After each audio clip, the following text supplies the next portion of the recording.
Good day and welcome to the podcast. I hope that you are enjoying this day and whatever you find yourself doing today. I, for one, will be taking some time off to rest and reset over the summer, and I strongly recommend that you do so as well. At the same time, if you are a parent of a kid who learns and thinks differently, you also want to take some time to review school progress reports, IEPs, and 504 plans so that your child is ready for the next academic year. Now, today I have two amazing guests, Vickie Brett and Amanda Selogie. They are both attorneys and founders of the Inclusive Education Project, and they have a shared goal of advocating and educating families about their legal rights. They also fundraise through charity events to fund pro bono legal aid to California children and their families that could not otherwise fund legal representation. Now, Vickie is a powerhouse. She's committed to strengthening her clients who come to her disheartened and beaten down by the current education system. And Amanda, she is incredible. She has immersed herself in the world of civil rights and educational attorney advocacy through her work in education, empowerment, and advocacy. You can read more about Vickie, Amanda, and their incredible work in their bios in the show notes. Now, grab your pens and your coffee. Millions of kids struggle with learning, processing, and social emotional difficulties. These challenges interfere with their ability to reach their full potential. Dr. Karen Wilson is here to help. Her extensive background in pediatric neuropsychology and higher education have prepared her for this unique mission. Listen as she delivers content to inform, educate, and empower parents and educators. This will enable you to identify challenges that kids face and get them on the road to achieving their full potential. This is Diverse Thinking, Different Learning by Child Nexus. Vickie and Amanda, welcome. Hello. Thanks for having us. Thank you for having us. I'm so glad that you're here. How are you both spending your summer? It's just started, right? Yeah, recharging. This last school year was quite the school year, and not in a good way. There was so much going on. There was, and I feel like we're still dealing with the effects of like the entire like COVID first shutdown, second shutdown, third shutdown, however many shutdowns we had. Right. And the after effects, we deal in statute of limitations of 2 years. So the 2 years right now was like the beginning of COVID. So I feel like last summer, it was still about figuring out how are we getting kids back to school? What's going to happen? By now, most kids are back in person, except for like our medically fragile kids. So, I mean, we always get the question of what are you doing this summer from like school teams? And we're like, oh, we still work over the summer. I know. Well, you actually paused your podcast because I was just like, well, good for them for pausing that. And I agree. I can't wait to jump in because I think that even though, the majority of kids transition back to school, there are still so many stops and starts and difficulties with the transition and kids going home because of COVID outbreaks. Well, I mean, there's a collective trauma that's completely unaddressed in each and every single IEP meeting that we go to. I've had to say multiple times, or I guess this past school year, I had to say multiple times, we're still in a pandemic. I know you might not think so, but we are still here. And I don't know that teachers knew how to address the collective trauma. I think some did it in a really great way, but the let's just sweep it under the rug is manifesting itself via behaviors, via a need that is not being addressed. And I think that that's what's been so difficult is like everybody has like amnesia or something. and it's like, usually you have a couple people on the team that like agree with you or see whatever, but it's like everybody's sweeping it under the rug. It's really sad.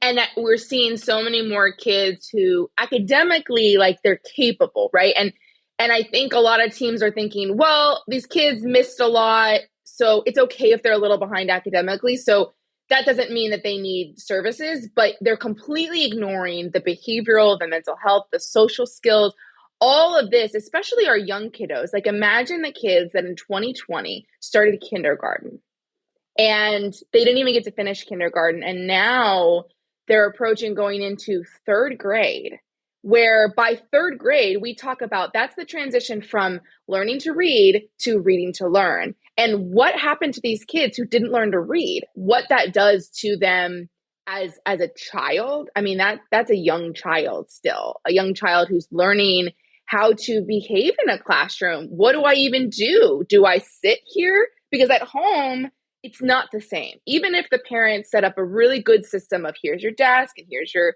Chromebook or whatever that may be, there weren't 20 other kids that they hear all these distractions. There weren't the desire to be like, oh my gosh, my friend is right here. I just want to play with them, right? Or there's a pencil on my desk. I want to fiddle with it, right? So we forget about all of the things that I think we teach in kindergarten about being in school. We're not teaching now, but we should be, because they missed that. And that's just kindergartners. Right. When these issues go all the way up to high school, and you both brought up two very important points. And now I know where I'm going to put this episode, because I just had someone talking about trauma. And so I'm going to put this episode after that one, because Vickie, you mentioned collective trauma.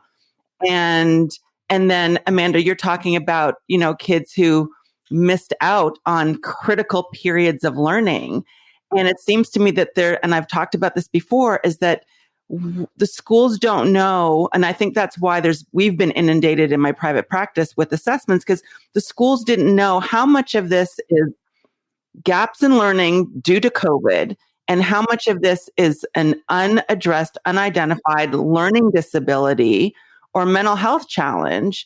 And even if it's, well, we would expect that because of COVID, does that mean that they don't get intervention and don't get support? Right. And I mean, there was COVID relief money that was going to address this actual point.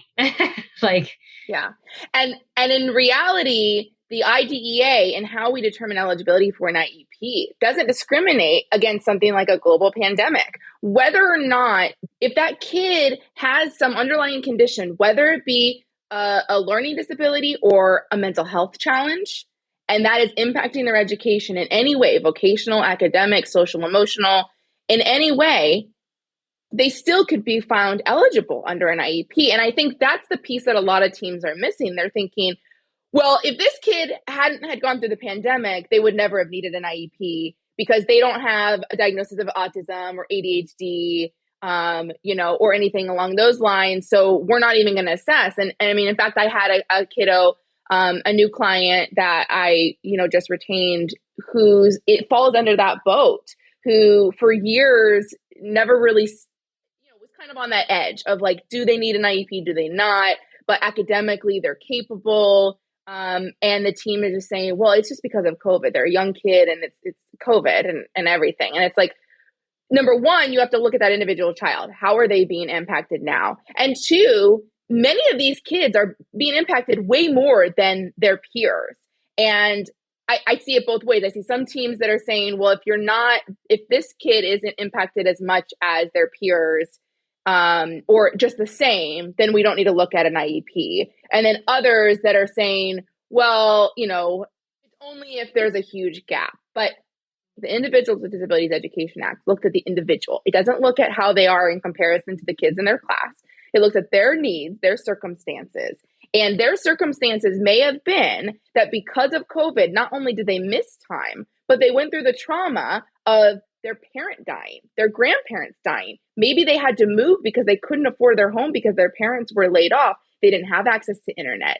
I listened to an NPR story the other day on a podcast about a child whose family had to move back to Mexico during the pandemic to help family and be there for family. And this child missed a year and a half of school. And the school just was like, well, they're just missing. They just left. They just disenrolled and never came back. And I'm thinking about it from perspective of like what we do. And I'm like, why didn't the school reach out to this family? They just assumed that they just weren't re-enrolling just because they didn't want to. And it's like, there's so many circumstances that occurred during the last 2 years that all create this collective trauma, not to mention just being away from peers alone. I mean, all of this impacts. Absolutely. And I think that's why you say that the special education world can be tricky to navigate. And so many parents are not aware of some of the things that you've just said, that because of mental health issues related to COVID, that their child can be eligible for support if it's impacting them in the classroom setting. And that's why the work that you do with the Inclusive Education Project is so important, because what you're doing is you're getting information into the hands of parents who can then better navigate the educational system, which is so unclear to so many people. And it's not like they put it on their website. If your child is struggling, these are the steps to follow. I wish they would, but it's almost hidden. Like you have to figure out how to navigate the system and what to ask for yourself. And why is that? Why is it so tricky? Do you have any thoughts about that? Because I wonder. Yeah, you have lawmakers in Congress creating laws about things that they may or may not know about personally. They may be doing research, and that's great. They have people that are doing the research for them, right? So they're getting a memo.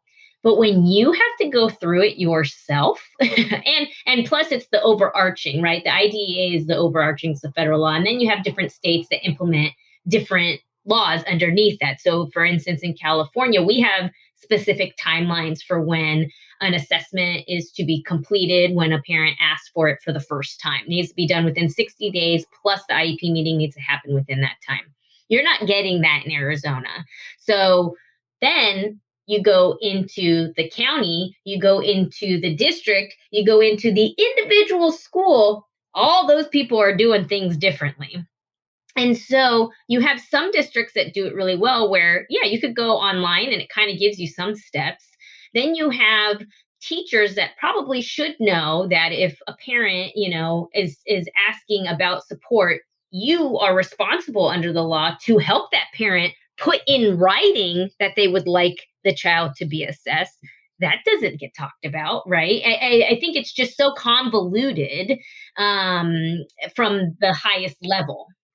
Yeah, it's legal jargon for the most part. I mean, that's one of the reasons why our podcast, we try to take the legalese and make it easier for the average person to understand, because that's what we're dealing with. We're not dealing with, everyone is not a lawyer. They didn't go to law school. They didn't, even most people don't read the law, right? They can't, or they don't have the time because it's very lengthy.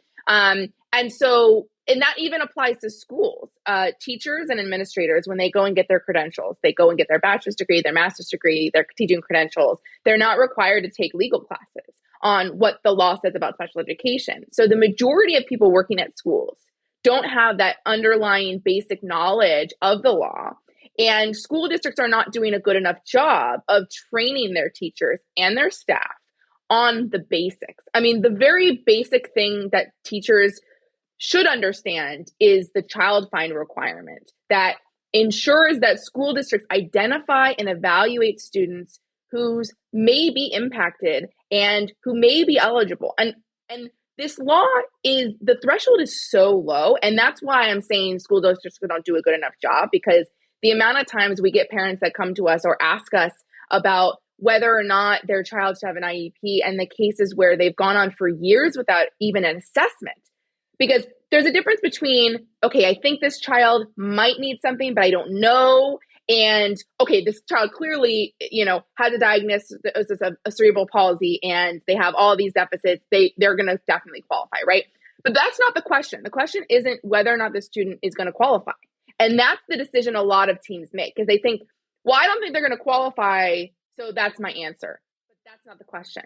If there's a suspicion of a disability by any member, parent, soccer coach, teacher, librarian, anyone in that child's life who has a suspicion of a disability or a learning challenge that may be impacting their education, an assessment must be done. Whether that assessment results in eligibility is a different story. But that fundamental first question, not enough staff members are educated about what that threshold is. And so for listeners in the US, and this may actually apply to other countries as well, but we're in the US, so we'll talk about the US, who have a child who they've seen struggle this past academic year, who, left in June with a progress report that indicated areas of difficulty, and they're thinking about whether or not their child needs an IEP or a 504 plan, what would you recommend to them now? This is the summer. Can they request in writing this summer, like today, the day that they hear this podcast, an assessment for their child who they suspect needs services through the school district? Yeah, absolutely. It could be done over the summer. However, testing does not begin over the summer. Any vacation or break that is over 5 school days automatically gets told to the next school year. So think of, winter break and summer break, right? What I would suggest is you email a plethora of people, right? People are going to be out of the office.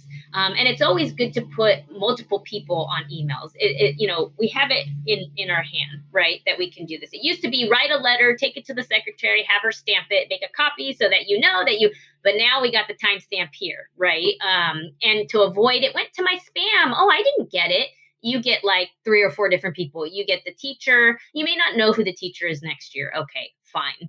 But maybe you put last year's teacher because they might have some information that would be useful. The principal, the vice principal. Hey, if you have the admin, the assistant to the principal, add that person too. You're going to want to be able to, if you're going to do that right now, I would, or in the fall. And even go to the district website, and every school district website has a staff directory of their special education department. And even the superintendent, you can even send it to the superintendent. Whoever's email you can get that is a district administrator is important too, because while the school does have an obligation to bring this to the district to start an assessment process, many schools are just not as apprised of this process. Or you might have a principal that makes up their own decisions and says, well, I don't think this child's eligible because I talked to the teacher and the teacher didn't think so. Right? So having that accountability of the district involved is just as important. So if you take that first step, you're going to include, even if it's 5 to 10 emails, put them all on there and then set a reminder for the first day of school, because the first day back is when this time period triggers. So in California, they have 15 days to get you an assessment plan, 15 days. So yes, the 15 days doesn't start during the summer, but it starts that first day of school. So it's best, yes, they should be reaching out to you automatically, but do your due diligence. And once you have the new teacher, say, look, I want to let you know that we had these concerns last school year. We let the district and the school know. I'm giving you this as well, because I want you to look out for these things. And I want you to keep an eye out while we go through this process. It's important to give the most information that you can give a team, the better. So when you make that request, I believe my child needs an IEP assessment. That is legally enough for them to do an assessment, but the best thing to do is to give as much information. So why? Why do you think your child is struggling? So I looked at my child's report card, and there's 6 areas where they're not meeting standards. They are having a lot of trouble even wanting to go to school. They're upset. They don't feel that they have any friends, whatever it may be. Even if you don't think it's academically related, right? Anything that's happening at home that you see, they're complaining of stomach problems and not wanting to go to school. Well, you might think that that's health related, but most likely that's a manifestation of a mental health challenge, right? They're not wanting to go to school. They have so much anxiety around school for whatever reason, social, just being afraid because it's new. They haven't been to school enough in the last 2 years. Maybe it's social because they don't have any friends. Maybe it's that they feel that they're not doing well enough in school. Maybe they're comparing themselves to their siblings, right? Whatever that may be. And it's manifesting in stomach aches. So explaining that process as much as you can, and especially for kids who are younger, who may not express it to their parents, right? They may not say, I'm really nervous. I don't want to go to school. A lot of kids don't tell their parents that because they don't even themselves understand that feeling, right? So how you can describe how they're acting is as much as possible. And parents were in a unique position, right, when the shutdown happened and they themselves became the teachers. They were really getting, going behind the curtain and seeing, because, parents don't go to observe their child during the school day. Maybe you go for an assembly or an award ceremony or something like that, right? But you're not really there while they're learning. So how does your child learn, right? And I think one of the earliest ways, but I think a lot of parents probably mentally block it out, one of the earliest examples of you seeing how your child learns is potty training. How did your child learn, right? And I think most people just try to get through it. Let's just try through it. I don't even want to think about it. But if you kind of start to think back, did they like visuals? Were they more into the social stories? Were they, I need to see it first kind of thing? And that is something that you can kind of always take with you if you have a younger kid. But where I was going with this was you saw how your child learned during the shutdown. And, he wasn't paying attention for more than like a couple of minutes. I wonder if that's still happening there, because I'm seeing that for citizenship, he's getting an N or unsatisfactory, whatever, right? You don't have to use that like Amanda said, but it would be helpful, because what we get sometimes, the response, and this is asking for an IEP. I would suggest you ask for IEP and those testings, because with an IEP, you get services that are tailored to meet the unique needs of the child, and which include academic, social, emotional, and vocational. A 504 at times can provide things like counseling. We've seen that, just depends on the district. But with the IEP, you get more almost protection, like there's those set timelines. Whereas with a 504, there are no set timelines.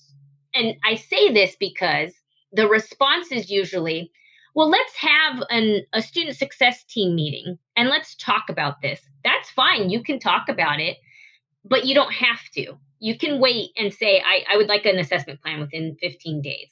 Because what ends up happening more often than not is you don't want an IEP. Your child is going to go into a special day class. They're going to be labeled and you don't want that. Let's do a 504 instead, or let's just do the SST instead. And there's no testing involved with that, like with the SST. And there may be testing with the 504. But I think it's really important, especially if you don't know it's dyslexia or ADHD or some medical diagnosis, which they cannot diagnose, but you want to really look to see how your child is learning. How are they accessing their education or not accessing? And an IEP evaluation is probably your best bet to get all that data. And even if your child doesn't end up becoming eligible for an IEP, that information is still going to be very valuable, because whether it doesn't rise to the level of an IEP, but maybe a 504, or you're just getting information about how your child learns best to give to that teacher and to have for yourself. And a lot of times kids have IEP evaluations that allude to certain areas, and it's not impacting them, a huge amount at that time, but maybe in a couple of years it will. So the comparison is often helpful to have. But if you do get that pushback that Vickie was saying of trying to convince you not to do an assessment or convince you to do a 504, or even a lot of times there's that threat of that special day class, and the stigma behind special education is very real. And parents are afraid. They think, well, I don't want my kid to be labeled. They don't have a disability. So why are they, if your child is struggling in school, they may benefit from an IEP in the general education class. So if you feel that pushback is happening, you have a right to stay firm and say, no, these are the suspicions. This is how my child is being impacted. I want an IEP assessment. They have to give you an assessment at that point. There's no leeway there with the school districts. There's analysis and there's leeway when it comes to whether or not a student is eligible. But that assessment piece, you shouldn't be getting pushback. And I think that's really important, because I've talked to so many parents who come for a private assessment because they've gotten pushback from the school, where the school has said, oh, he probably won't qualify for services, or your child has ADHD, so you absolutely only need a 504 plan. You don't even bother with an IEP, because 504 plans are for kids with ADHD. I've had parents say that. And what you've just described is the importance of requesting an IEP assessment, because it seems like it has more teeth in it than a 504 plan. That's a great way to describe it. I had a recent client that had that situation where they were given a 504 because they have an ADHD diagnosis. And now the student is having behaviors that is facing expulsion. And they still haven't done an IEP assessment because they're saying, well, this has nothing to do with the disability. Well, what a lot of people don't know is that ADHD can manifest in some behaviors that are similar to autism. And some of those can be social interactions, can be behavior, and can be things that lead to disciplinary proceedings, where if we didn't do an IEP assessment, we wouldn't have seen all these other things, because most people, when they think of ADHD, they think of attention only. But that's not the actual clinical DSM-5 full definition. There's a lot more to ADHD than most people realize. And so by having that category of like, well, that's your disability. And even when I was talking to this parent, I said, have you ever had a suspicion that there might be, the child might be on the spectrum? Because a lot of the things you're telling me, the perceptions of peer relationships, the social interactions, the behavior, all to me have that crossover where it may just be the ADHD manifesting in other ways, but it may also be something else. But until we do that assessment, we don't know for sure. So the anticipation, that the thought that like, oh, well, it's just ADHD, so we're going to go here, that is a problem. And that's from teams not really understanding the nuances of the law and not understanding and not being trained on what they're supposed to do in those situations. And I think, again, this just highlights why parent education and providing this information to parents is so important, because then they can make better informed decisions about what to ask for and what their kids might need. And I'm thinking about those parents whose kids might already have an IEP or a 504 plan, and they're sitting here over the summer and they're thinking, well, I don't have another team meeting for another, year or so. What should they be doing over the summer? Should they be looking at whether their kids have made progress? Should they be looking over their school reports? Should they be preparing to speak to their child's new teacher at the beginning of the academic year? What should they be doing during these summer months to prepare? Because the new academic year is going to be here before we know it, like right. Tomorrow. And I would say first things first, if you had your annual in May, April, you don't have to wait a year. The most important thing to know is you can request an IEP at any time. So if your annual is not going to be in the first 90 days of school, we do recommend you having an IEP. It's most important if you are transitioning to a new school, a new program, a new level. So elementary school to middle school to high school to vocational. You should have a transition IEP within 30 days. But if you're not doing that transition, it's still important within the first 60 to 90 days to have an IEP, because you're still dealing with usually that gap of summer and the child getting older and transitioning to a new classroom, a new teacher. Maybe they're middle school, high school, they're transitioning to 7 new teachers. So you don't have to wait. So the same thing applies whether or not you have an annual or transition or you don't in the fall. You should still probably be requesting, there's very few cases where we don't have an IEP within the first, I'd say 60 to 90 days. We almost always have one, because there may have been things that we didn't check up on in the spring because maybe we waited. It's a new school year, things can change. So as much as you can do to prep for that, so making a list, what are the things that were outstanding from last school year that you don't feel got addressed? What are the concerns that you're seeing this summer? And what are the things that you would like the team to keep an eye out for in the fall? And there's nothing that says that you can't email the team over the summer or the first day of school to say, hey, these are my thoughts from last year. I want to start the school year on the best foot we can. I also think it's important to reach out to the teacher when the child is a bit younger and, they're not necessarily aware or really have a concept of what their unique needs are.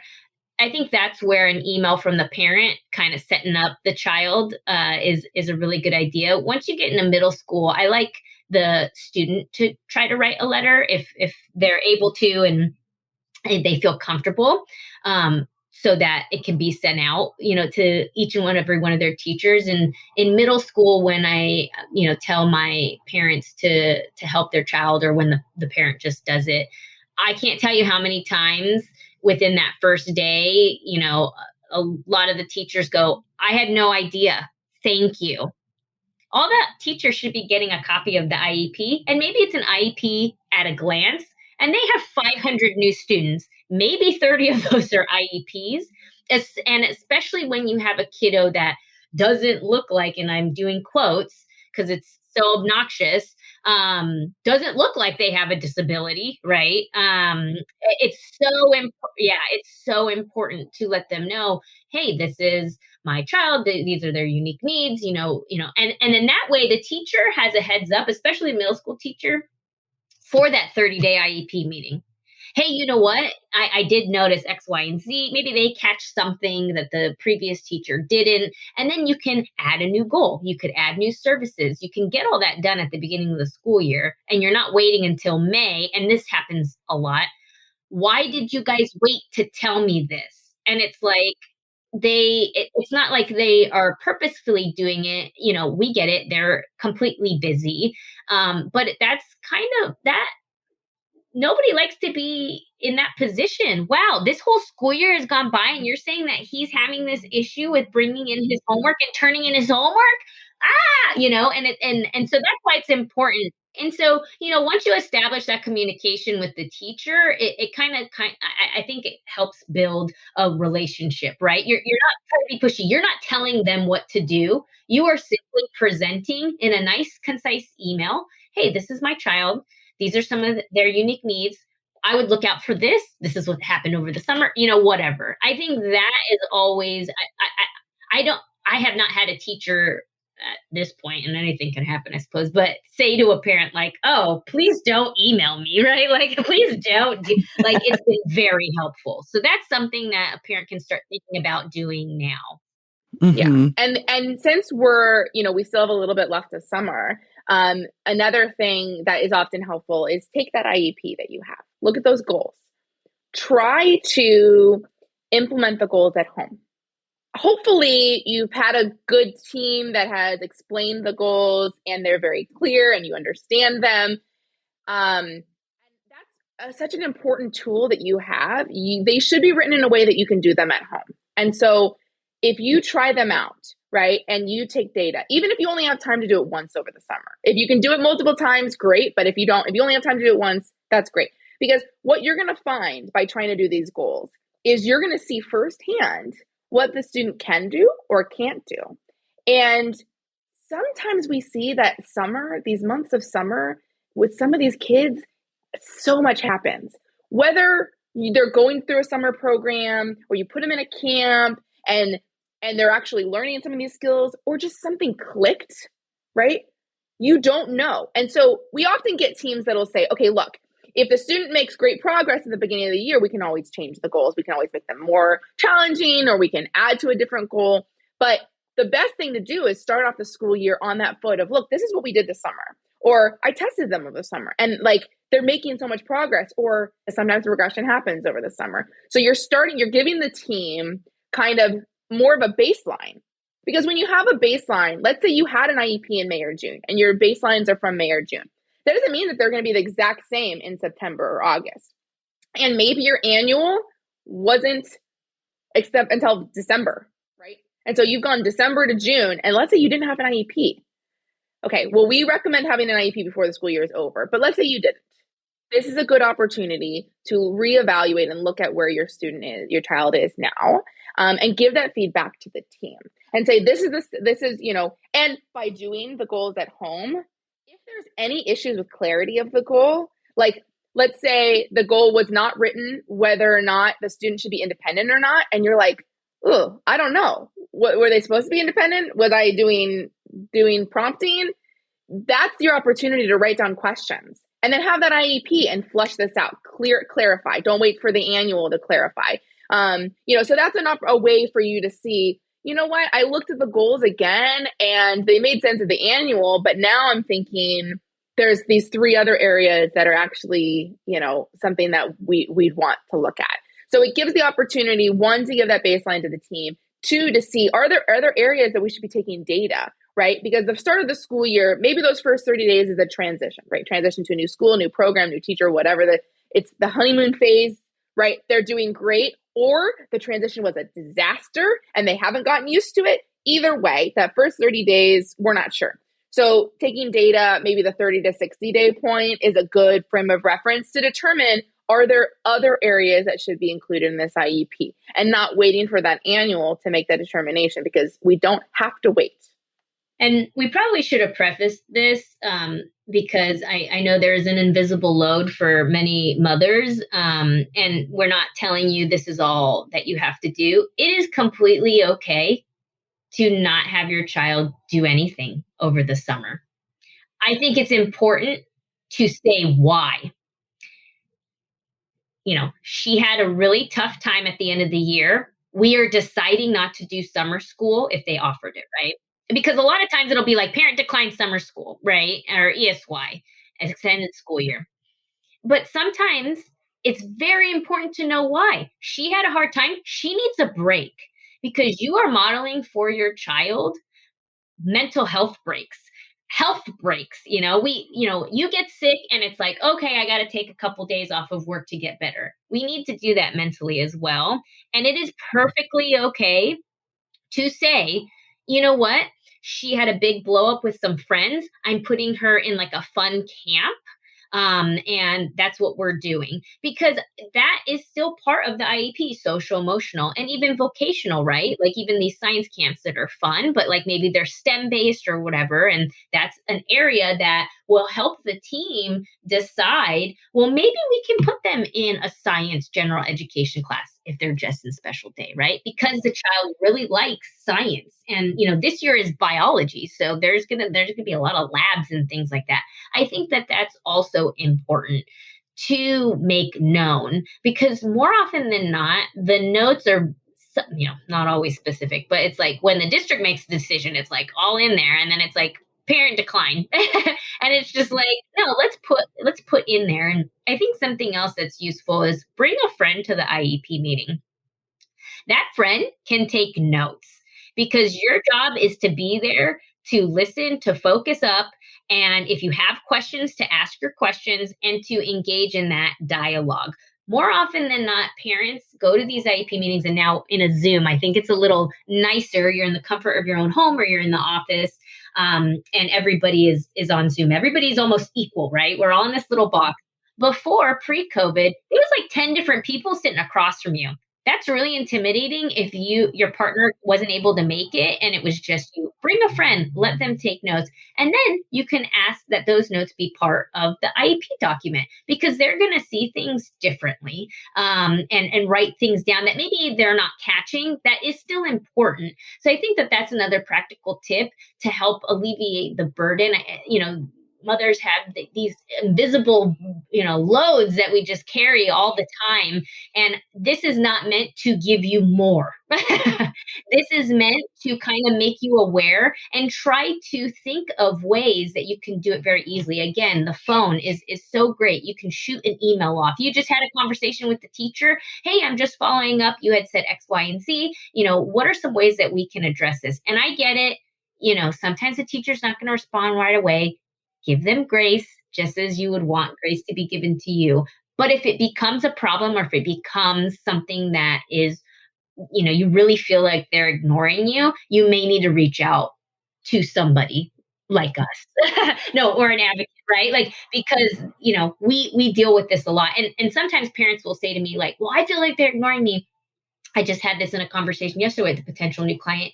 And I said, I get it. The last 2 weeks, we've had a major holiday. And this is the prime time that a lot of school districts, people take their breaks. So they're not ignoring you. It's just, and she may not have been thinking that because she was having all these issues, and then she sent all these emails and nobody's contacting. And it's just like, you just need an outside person who's still very passionate about what they do, but it's not my child. So I can have that perspective, and I can give you that guidance to move forward. That is so great. And I just think that what you said about the mental health piece is so important. What you said about kids needing a break over the summer, and then explaining to educators in the district why you chose not to do summer school, because even though there's been increased attention on mental health issues, kids are still not getting the support that they need. And it's just an important piece. I mean, kids can't learn if they're anxious, they're scared, or they're depressed. Yep. And so we have to, or they're experiencing trauma. So we have to pay equal attention to those issues. And I'm also hearing, that parents need to feel okay and feel empowered to ask from educators what their kids need, and for connecting with them and letting them know that these are things that I've observed over the summer. Again, I'm not telling you what to do, but I want this to be on your radar. My child has an IEP. She has a 504 plan. I'm concerned about this. I just want to make sure that when my child begins in the fall, that we're ready to support her in whatever it is that she needs. These are things that I've observed, and I just want you to be aware of it so that we can move forward and help my child to be the best that they can be this academic year. And also what I'm hearing is that some of the things that might have been in the IEP, for example, if there hadn't been a meeting for 6 months or so, and your child is transitioning to middle school or to high school, the academic demands are going to increase. And how are they going to be addressed in this new setting? And maybe you've noticed things over summer or even during summer school that you want to bring to the attention of the school and make sure that your child is being supported as they make this transition. And I think it's important for parents to have this information. And I'm so glad that you both made the time to speak with me over the summer, because again, I think parents and kids they need a break. Everybody needs a break. Everyone needs a break. Everybody needs a break. Especially after these last 2 years. Absolutely. Absolutely. But what I'm hearing is that they should take some time if they have any concerns, if they want to reach out to the teachers, to the district now, even though, it may not be addressed until the school year starts, but to kind of take stock of where their child is, where their child might need support, and bring to the attention of their child's new teacher or new school, the kinds of supports that are going to be needed moving forward. And do not assume that once you send that off, especially over the summer, that anyone at the district is going to make it a priority. Mm-hmm. And I feel like a lot of times parents think that, I sent an email and it's like, I have these real concerns. So set up those reminders in your phone, to give them a week. I think that if it's pressing, maybe a couple of days, but, give them a week. And then, you shoot that email. Hey, I'm following up over the summer. I made this request. I know it's the first day of school. What are the next steps? And then in a week, hi, I haven't heard back. I'm getting a little worried, and I think that kind of shows it's a team, right? And we can't move forward if it's me and my kid against the school district. It has to be the district, myself, and my child against the problem. And it's not being able to access their education or whatever. Parents are equal members of the IEP team, even though school districts sometimes don't want to act like that. They are. And, we just hope we can empower parents to speak up. There's often I hear from families, we're worried about retaliation. We're worried about, the teachers, doing something in the school and taking it on against my child. And, does it happen sometimes? Sure. Sometimes school districts, they don't like, the tiger moms, but your child best. And if you have that gut feeling, that mom gut feeling or that dad gut feeling that something's off and your child needs help, stand your ground. You have a right. You have every right to ask for support and to advocate for your child. Absolutely. Vickie and Amanda, I cannot thank you enough for being here, because I think this is going to help. I know that it's going to help a lot of parents. And, especially during these summer months where they have some time, often during the academic year, we're on this hamster wheel, but now there's some time to kind of think and review, to take that IEP report out of the drawer, take a look at it. Now, if parents or even youth service providers who work with kids who are struggling want to connect with you both, what is the best way for them to do so? They can reach us via email at admin, A as in apple, D as in dog, M as in Mary, I, N as in Nancy, at iepcalifornia.org. They can also visit our website, inclusiveeducationproject.org, and there is a contact button. If you didn't write down that email, you can just contact us. We'll get the email right away. And we're really busy, I should say, not busy, but active on Instagram. So you can shoot us a direct message, a DM as well. And then we have a really active Facebook group for our podcast, Inclusive Education Project podcast on Facebook. And it's a group, and we have administrators in there. We have parents in there. It's a nice place to go and community that we've kind of built there. And our podcast as well. So, you can look through our archives of all of our episodes. We've had a number of different topics. So most likely the concern that you're having, that we might have had in the podcast episode of it. So you can go back and listen. And if you still have questions, join our Facebook group, or, send us a DM or an email or something. And we're happy to help in any way we can. Wonderful. And I'll be sure to put the links to your podcast, the Facebook group, your website in the show notes so that parents can reach out to you directly. And for a lot of our youth service providers who are working with kids directly and want to know how to support these families, I'm going to encourage them to reach out to you both as well. So thank you so much for all that you do. And thank you for being here with me. Thank you for having us. Thanks, Dr. Karen. Hello, everyone. Thank you so much for listening. I want to let you know that we have something very exciting coming up. We know that knowledge and support are essential to a child's overall well-being. That's why we do this podcast. But we at Child Nexus are planning to offer virtual learning groups for parents. These groups will meet virtually for 8 sessions, and all meetings will be recorded and housed in a virtual library so you can refer back. We're going to have group leaders that'll combine written content, videos, and activities to really help further parents' understanding of specific topics related to ADHD, dyslexia, language disorders, autism spectrum disorder, anxiety, depression.